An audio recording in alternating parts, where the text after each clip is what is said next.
Jamel Debbouze et Mélissa Thériault n'ont pas de rapport particulier avec le milieu de la musique. Et pourtant, ils n'hésitent pas à enrichir la culture musicale de leur enfant. En témoigne cette adorable vidéo postée par la journaliste sur son compte Instagram ce mardi.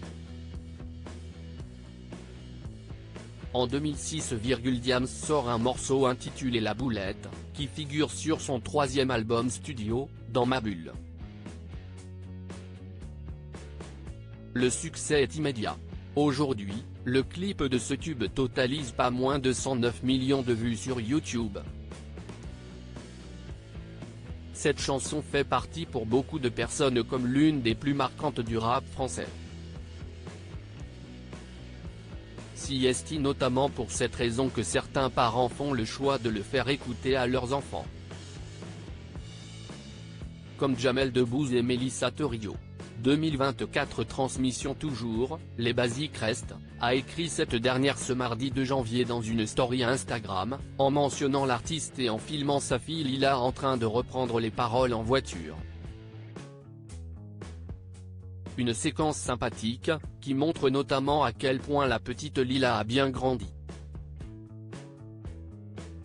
Les internautes avaient déjà pu le remarquer il y a quelques jours, lorsque Mélissa Thériault postait à l'occasion de Noël une adorable photo de sa fille en pleine randonnée dans la nature.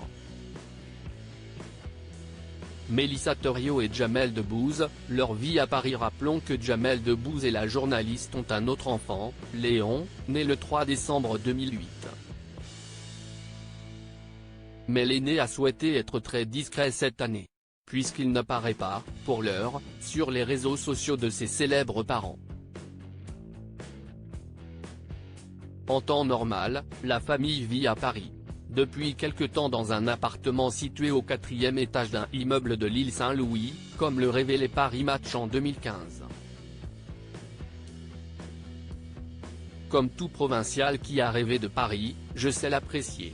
Également parce que j'y ai une vie privilégiée, assurait Mélissa Thériault dans les colonnes du magazine Madame Figaro.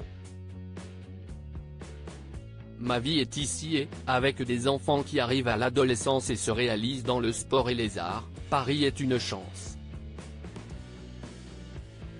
Rappelons qu'elle a grandi à Échirolles, près de Grenoble.